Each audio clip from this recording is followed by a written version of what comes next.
आईचं विश्व मर्यादित होतं. घरात ती रमायची. दारातला दगडधोंडा तिला आपला वाटायचा. दारातल्या शेवग्याच्या झाडाकडे तिचं लक्ष असायचं. पाठीमागच्या दाराला नारळ भरायला आला होता. आई ते झाड उंबऱ्यात बसल्या बसल्या न्याहाळायची. चौकटीला लागून असलेली केळ तिच्या हातचं पाणी पिऊन वाढली होती. घड भरू लागला की त्यावर ती धडपा टाकायची, वानरापासनं जपायची. पडणारा नारळ साठवून ठेवायची. ती शेजारी पाजारी फारशी जात नसे, पण आम्ही तिच्या परस्पर साऱ्या शिवारात फिरायचो, कुठलंही गवत पेटवायचो. सीताफळं जांभळं खायला तसा कोणाचा विरोध नसायचा. आम्ही सगळ्यांच्या झाडीत शिरायचो, कोणी बोलत नसे. सीताफळावरनं अण्णा कोकलायचा, मग आई आमच्यापैकी कोणाला तरी धरून बदडायची, समाधान होईपर्यंत मारायची. 10वी-11वी होईपर्यंत ती आम्हाला मारत होती. हाताला घावल ते हाणायची. पुढं आम्ही कॉलेजला गेलो, तिचं मारणं बंद झालं, पण तोंडाचा पट्टा कायम होता. धाकट्या पोरीला पदराखाली घेऊन ती रान सांभाळायची. दिवसभर खपून तिचे हात लाकडासारखे झाले होते, पायांना भेगा पडल्या होत्या, पण तशी ती निरोगी होती. शेवटपर्यंत दात कायम होते, नजर कायम होती, स्मरणशक्ती तल्लख होती, आवाज धारधार भरदार होता. गलितगात्र होऊन तिने अंथरूण फारसं धरलं नाही, आणि धरलं तेव्हा ती पुन्हा उठलीच नाही. जगण्याची उमेद असते एकेकाची, मग जगणंही प्रिय वाटायला लागतं.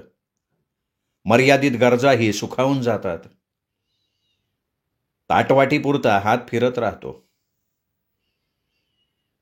परावलंबी जगणं बहुतेक आईला मान्यच नसावं. आपली मिसरी आपण भाजावी, आपली भाकरी आपण थापावी. दुसऱ्याला कामं सांगणं हा तिचा स्वभाव नव्हता. सगळं स्वतः करायची. केव्हा तरी आम्हाला लसणाचा कांदा सोलायला लावायची. जुन्या चुलीनं तिला फार त्रास दिला. धड पेटायची नाही. एखादा उंचवटा मध्येच ढासळायचा. त्यात मनासारखं जळण नसायचं. आम्हाला जळण तोडायची आठवण पावसाळ्यात होणार. मग आई वैतागायची, रडायची. हातपाय घालू का चुलीत असं म्हणायची. मला वाईट वाटायचं. माझ्या दोन्हीही भावांना जळण तोडून 2 माणसं लावून लाकडं फोडावी, घरात रचून ठेवावी असं कधी वाटत नसे. पैसे खर्चायचे कोणी? पैशाची कामं माझ्याकडे असत. लाईट घेणं, मीटर बसवणं, नळाचं कनेक्शन जोडून घेणं, दिवाळीला जत्रेला घर रंगवणं, जत्रेची वर्गणी देणं, सामाजिक कार्याला वर्गणी देणं, ही कामं मलाच करावी लागत. स्वतःहून खर्च करणं ही या लोकांची प्रवृत्ती नाही. मग मीही मनातनं वैतागायचो. बापूंनाही ते जाणवायचं. बापू अधूनमधून खवळायचा. मला म्हणायचा, साल्यांना काहीतरी करावं असं का वाटत नाही? जाऊ दे, मरू दे, पडू दे ते घर, तू तरी कशाला धडपड करतोय? माझं आणि बापूंचं चिडणं तेवढ्यापुरतं असायचं. मोकळ्या मनानं पैसे खर्च करणं हा माझा स्वभाव आहे. अमुक कर, तमुक कर असं मला कोणी सांगत नसे, माझा मीच करायचो. आई अशा वेळी शांत असायची. तिला 3 लेकरं आवडत, मग ती कोणाला उणं लेखणार? तोंडात मिसरी धरून अशा वेळी ती गप्प राहायची. उजव्या हातानं चुलीत काटक्या ढकलत राहायची. तिला तंबाखू खाणारा माणूस आवडत नसे. अशी माणसं बसल्या जागेवरनं पिचकाऱ्या मारत. मग ती जवळ जाऊन त्याला म्हणायची, तुझ्या घरात येऊन असं आम्ही थुकलं तर चालन का? मागापासनं बघ ती पचा पचा पचा पचा थुकतय. पहिली तंबाखू थुकून ये जा, समद्या उमऱ्यावर घाण. आमचे दोस्त हसून गप्प बसायचे. मोठा माणूस ओशाळून जायचा. घरात बिड्या काड्या टाकलेल्या तिला खपत नसत. बघावं तेव्हा ती खोली झाडून लखलखीत ठेवायची. घड्याळ व्यवस्थित ठेवावं, पैसे वरच्या खिशात ठेवू नयेत, दार उघडं टाकू नये. पोरं ठोरं येतात, कोणी काय उचललं तर काय कळणार? आपण आपलं सावध राहावं. किडा, मुंगी, साप, पाल याच्यावर लक्ष ठेवावं. चालताना पायाखाली बघून चालावं. मी कराडून आलो की पहिला प्रश्न असायचा, तवा घासतो ना रोजच्या रोज? का महिना महिना तसंच वापरतो? अगं असं कसं? पिशवीतनं राखणे जाताना, नारळाच्या केसरानं घासावा तवा, घर कसं आरशावाने लखलखीत ठेवावं. आई तू कराडला येऊन बघ, एका भांड्यावर डाग दिसणार नाही. मग आईला बरं वाटायचं. आमची स्वच्छता आम्हाला माहिती. 6-6 महिने तव्याला पाणी लावायचो नाही. कालवणाचं पातेलं बघा तेव्हा काळं. आम्ही दोघा भावांनी कराडात 4 वर्ष काढली, पण आई एकदा सुधीक आली नाही. आमची पाठ फिरली की ती आम्हाला लागणाऱ्या सामानाची जुळवाजुळव करायला लागायची. ज्वारी, चटणी, मीठ, कांदा, लसूण, शेंगा काय काय गोळा करून ठेवायची. स्वतःचा जीव मारायची, आम्हाला पिशवी भरून द्यायची. गावात शिकणारी पोरं तशी कमी, त्यामुळे आईला आमचं कौतुक वाटायचं. इनामदारांच्या बायका मनातनं जाळायच्या, पण गोरगरीब बाया आईचं कौतुक करायच्या. आम्ही इस्त्रीचे कपडे घालून गेलो की बघत राहायच्या. आईलाही बरं वाटायचं. मग प्रत्येक रविवारी मी गावाकडे जायचो. शनिवार उजाडला की गावाकडचे वेध लागायचे. कॉलेजवरून आलो की मी 4 घास खाऊन नदी गाठायचो. सनलाईट साबणानं कपडे धुवायचो. कडक वाळूवर वाळवायचो. मनासारखा कृष्णा नदीत पोहायचो. मला कायम सुसरीची भीती वाटायची. त्यात उन्हाची माणसं फारशी नसत. मग कडेनं डुबक्या मारत बसायचो. एखादा भटजी आलाच तर हात मारत आत जायचो. मग पोहल्यासारखं वाटायचं. वाळवलेला शर्ट पायजमा घेऊन मी मंगळवार पेठेतल्या 2 भाई लॉन्ड्री गाठायचो. फक्त 20 पैशात कोळशाची कडक इस्त्री कापडावरनं फिरायची. कागदात कुरकुरणारे कपडे आबदारपणे घरी आणायचो. माझे जोडीदारही असेच खोलीवर तयार असायचे. त्या दिवशी झोप यायची नाही. चुलीवरच्या गरम भाकरीचा वास नाकात रेंगाळायचा. घर आठवायचं. शेरडं करडं आठवायची. आई आठवायची. मग शनिवारची रात्र नुसताच अंथरुणावर उलटा पालटा व्हायचो. खोलीत ढेकणंही खूप. टिक-20 मारून काही उपयोग व्हायचा नाही. चटाटा चावत. मग लाईट ठेवून तसाच बसायचो. पार्टनर गावाकडे येणार असला तर तोही जागाच असायचा. गजराचं घड्याळ घोबडासारखं घुमत राहायचं, पण काटा काही पुढं सारखायचा नाही. कराड स्टँडवरनं सकाळी 5:15 वाजता गाडी सुटायची. त्या गाडीनं रेल्वे स्टेशन गाठायचं. गाडी पकडायला एरम डॉक्टरच्या दवाखान्याजवळ येऊन थांबायचं. ती गाडी नेहमी राईट टाईम असायची. 4-8 पॅसेंजर असायचे, सगळे कराड रेल्वे स्टेशनला जाणारे. 6:30ला येरवाळी स्टेशन गाठायचो. गाडी सकाळी 7:30ला असायची. तेव्हा एसटीला तिकीट कराड ते स्टेशन 21 पैसे. रेल्वे बी स्वस्त. कराड ते रहिमतपूर स्टेशन फक्त रुपये तिकीट. कवा नवं तिकीट काढायचं, कवा जुनंच चालवायचं. जुनं तिकीट प्लॅस्टिक कागदात जपून ठेवलेलं असायचं. अंगाव कडक पांढरी धोट कापड. पहिल्या प्रथम स्टेशन बाहेरच्या हॉटेलात भजी आणायची. 10 पैशाला भजी तवा. 1-1 टपऱ्या भजी. आताची भजी सांडगं घातल्यागत. भजी खाल्ली का चहा मारायचा.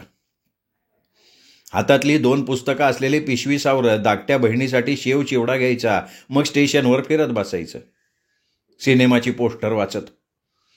खानदान, लाटसाब, 10 लाख, हाती मेरे साथी. बघाव तिकडं पोस्टर. कराडात सिनेमाच्या 3 टाक्या, पण भेतडं पोस्टरनं रंगलेली. मजा असायची. तेव्हा पोस्टर वाचण्यातही काव्य असायचं. गाडी शिट्टी मारायची. नव्या तिकिटावर प्रवास असेल तर स्टेशन गणी डबा बदलायचा. नवी माणसं, नव्या पोरी, बाहेर फिरणारा चक्राकार निसर्ग. रहिमतपूर स्टेशन जसं जवळ येईल तशा ओळखीच्या खुणा जाणवायला लागत. निसर्गसुद्धा आतून माणसाशी बोलत राहतो. मजा असते. गावाकडची हवा वाऱ्यावर वाहत येते. नाकात शिरून ओळखीची साद घालते. स्टेशनवर उतरायचो. नामान हवेची टपरी गाठायची. गप्पा मारत केसांवरनं कांगवा फिरवायचा. पेपर वाचायचा. मग लागायचं वाटेला.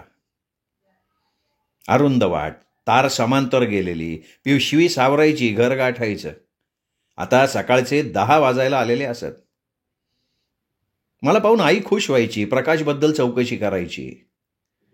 भाकरीला आई बसलेलीच असायची. मग कौशाला म्हणायची, अगं गाडग्यातनं 2 अंडी घे बरं. आई कायम गाडग्यात अंडी साठवायची. कधी कधी 2-2 गाडगी भरलेली असत. अंडी विकून पैसे करावेत असं तिला वाटत नसे. पोरांना खाऊ घातली की तिचं समाधान व्हायचं.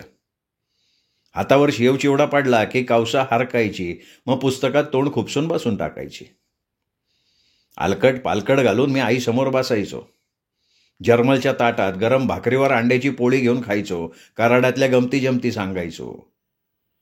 मग आई हात खंगळत म्हणायची, गप्पा माराय टाईम नाही, फांतळात जायचंय भांगलायला. ये पोरी आटप की लवकर. वसंता तू कपडं बदल, शेरडं घेऊन जा. अगं जरा पाराकडे जाऊन येतो की.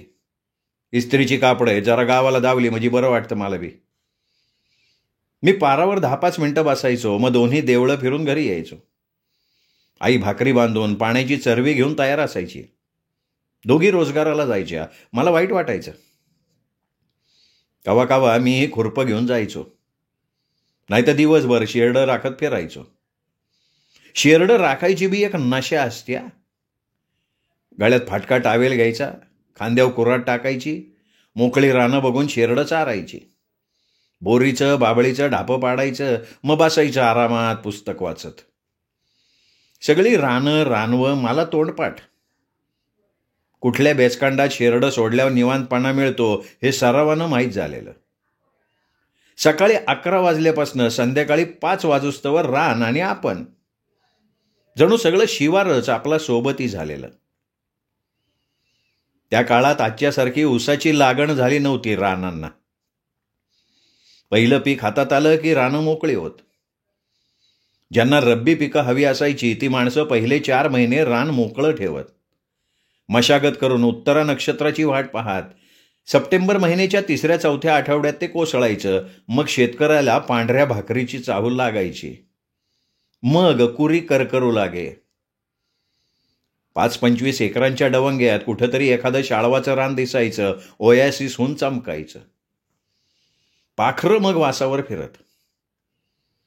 आम्ही पोरं ऊस समजून शाळवाची ताटं सोलून खायचो. हिरवा बत्तासा खाल्ल्यासारखं वाटायचं. पिकावर बघावं तेव्हा पाखराचं भिरकं भिरभिरत राहायचं. हुरड्यासाठी तगडी माणसं धडपडायची.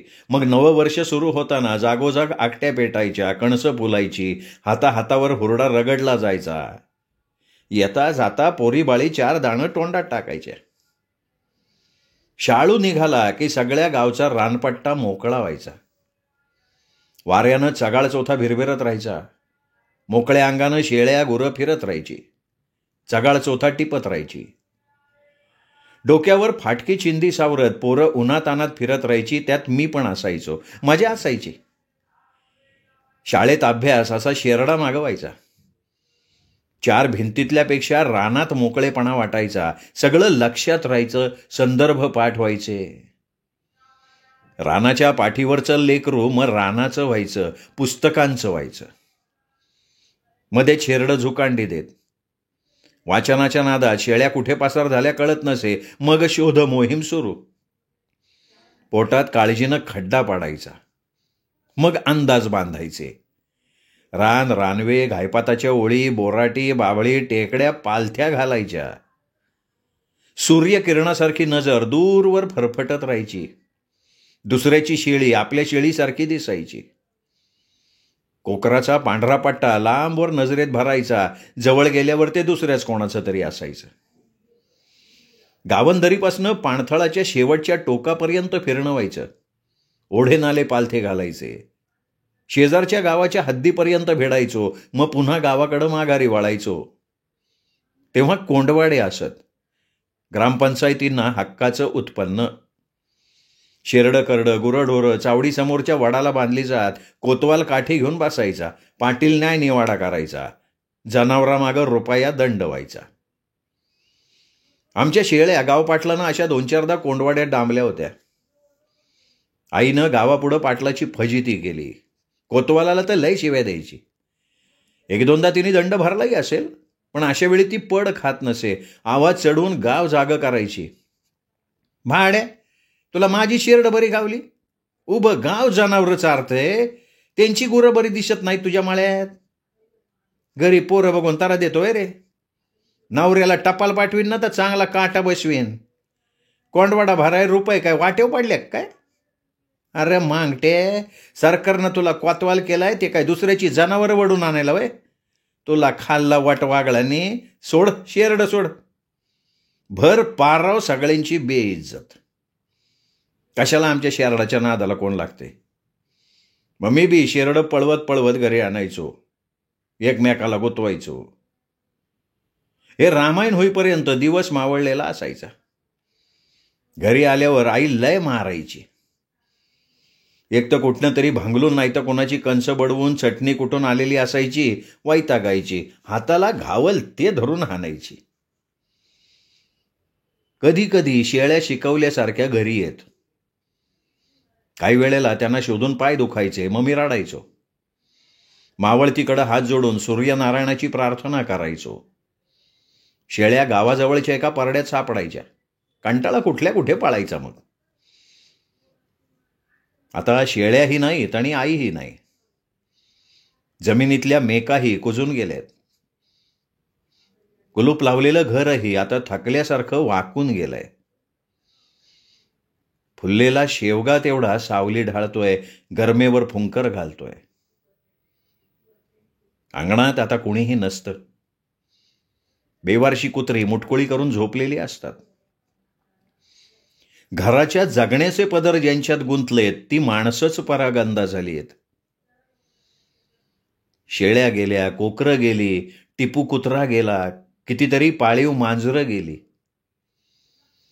किती जणांचे पाय त्या घराच्या उंबऱ्याला लागले असतील. शेळ्यांची शेकडो बाळंतपणं या घरानं पाहिली. आईच्या पदराखाली किती मांजरी व्याल्या, किती पिल्लं घरभर फिरली, त्याला अंतच नाहीये. ज्या घराचं दार उघडं असतं ना, त्या घराचा समाजाशी अखंड संवाद चाललेला असतो. दिवस उगवायला तिथं चिमण्या येतात, दांडीवर बसतात, कुजबुजतात, पंख झाडतात. मग शेळ्या हिटव करतात. चकचकीत डोळ्यांनी अंदाज घेतात. मध्येच मांजर दबकत दबकत येतं. मग चिमण्यांचाही सूर बदलतो.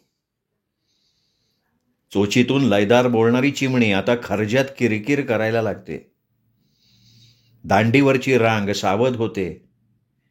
इवल्याच्या पाऊलखुणा ठेवून सगळी रांग पसार होते.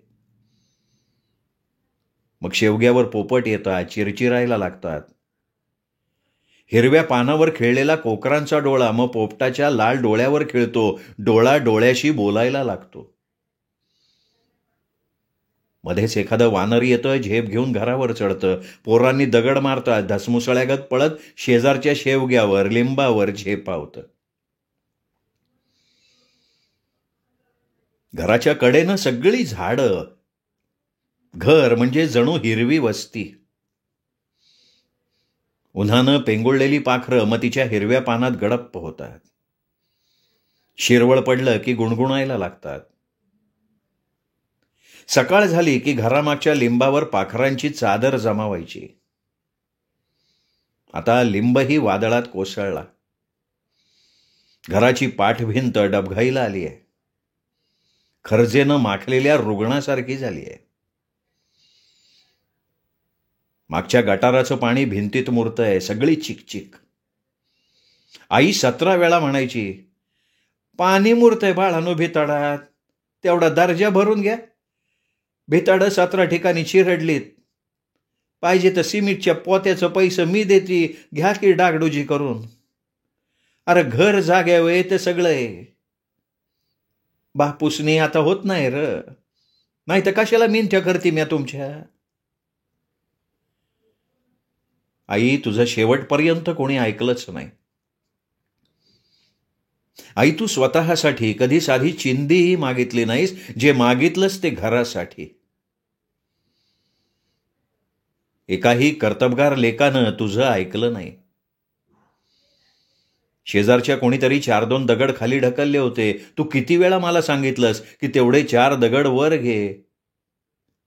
नाही जमलं मला. आम्हाला तू शिकवलंस, आम्ही पुस्तकांचे झालो. तू मातीचीच राहिलीस, शेवटपर्यंत तशीच राहिलीस.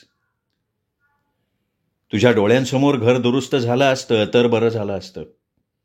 जीवाला तेवढंच समाधान, पण नाही जमलं. आई, तू जशी दम्यानं पोखरलीस ना, तसं घरही पोखरलं गेलंय. तू होतीस तेव्हा निदान घराला वाचा तरी होती, पण आता घर सुद्धा मुकं झालंय. त्याच्या अंगावरनं कोणाचा प्रेमाचा हात कधी फिरत नाही. थंडावलेली चूल कधी पेटत नाही. आई, तू गेल्यानंतर सलग 14 दिवस घर तुझ्या सुना नातवंडांनी भरलं होतं, पण 14वा केला आणि सगळे पसार झाले. घराला कुलूप लागलं. जत्रेला सगळे येतील असं वाटलं होतं, पण फक्त प्रकाश आला होता वहिनींना घेऊन. त्याची पोरं आल्यासारखी करत परत रहमतपूरला प्रसार. माझी बायको आली नव्हती. ती स्वतःच्या माहेरी जात नाही, सासरी काय येणार. पोरांना तिला मी सुद्धा आग्रह नाही करत. एक झालं आई, तुझ्या श्राद्धाला सगळी आली होती. तुला खरं सांगू, खरा त्रास घेतला तुझ्या मधल्या सुनेनं. काय हवं नको ते गोळा करण्यासाठी ती 1 महिना धडपडत होती. 10 पायल्या तांदूळ, 8 पायल्या डाळ तिने एकटीनं निवडली. साऱ्या पाहुण्या रावळ्या पातळ नेसून पाठवल्या.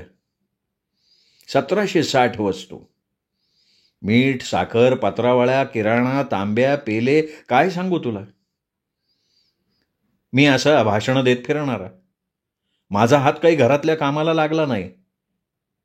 तुझी मधली सून स्पष्ट वक्ती आहे. कदाचित तिचा परखडपणा तुला पटला नसेल, पण खरंच तिच्यावर तुझा जीव होता.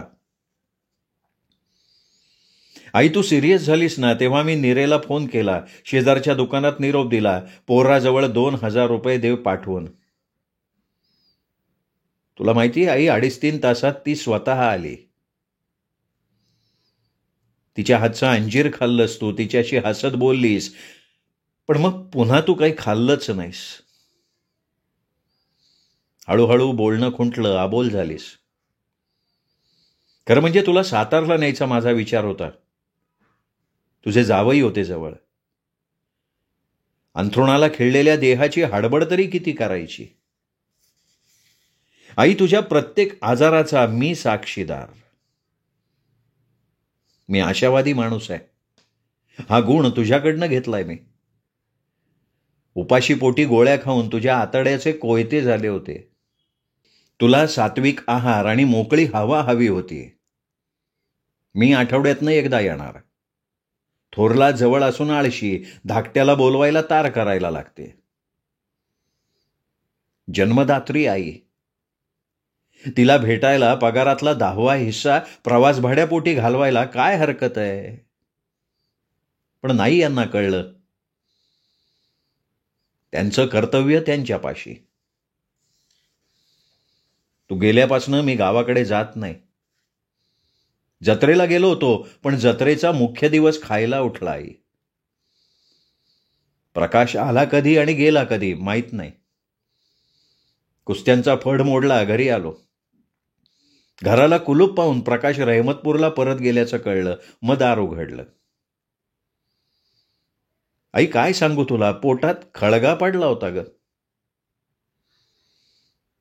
एका चुलत्यानं सकाळी रम पाजली. पोटात होतं नव्हतं तेवढं ओकून पडलं. वहिनीने मटण केलं होतं, पण एक घास काही खाल्ला नाही. दिवस मावळतीकडे झुकल्यावर घरी आलो. कुलूप काढलं, आतनं कडी लावली. मग मागच्या चौकात आलो. लेपाटं पसरलं, झोपून राहिलो. समोर कापसाच्या झाडाला तुझ्या अस्थी टांगलेल्या रडू आवरे ना आई. लेकुरवाळं नारळाचं झाड टवकारून पाहत होतं. उशाला होतं केळीचं हिरवगार झाड. का कोणास ठाऊक आजही त्या झाडात मला तू दिसतेस. हिरवीगार हत्तीच्या काना एवढी पानं चवऱ्या ढाळत होती. उपाशीपोटी मी झोपलेला. तेवढ्यात दार वाजलं. नारायण सातपुते आला, तुला काकी म्हणून हाक मारणारा, मूल होऊन जीव लावणारा. त्याला बापूंनीच CRP मध्ये भरती केलं होतं. उपकाराची जाण ठेवणारा नारायण मी दार उघडताच आत आला, माझ्या जवळ बसला. 2 पुढे घेऊन आला होता, एकात जिलबी, एकात फरसाण. मला त्यांनी आग्रहानं खाऊ घातलं. घ्या वसंत सर, घ्या. अहो, ताजा घाना काढलाय जिलबीचा. नमकीन लावा तोंडी. बाकी काय खबर बात? प्रकाश सर कुठे गेले? मग आई तुझ्या आठवणी निघाल्या. नारायण तुझ्या अस्थींच्या पाया पडला. माझे डोळे पुन्हा भरून आले. गावात माझे 2च मित्र, एक नारायण सातपुते आणि दुसरा अच्युत यादव. नारायण आला होता. दुसरा दिवसभर दिसला सुद्धा नव्हता.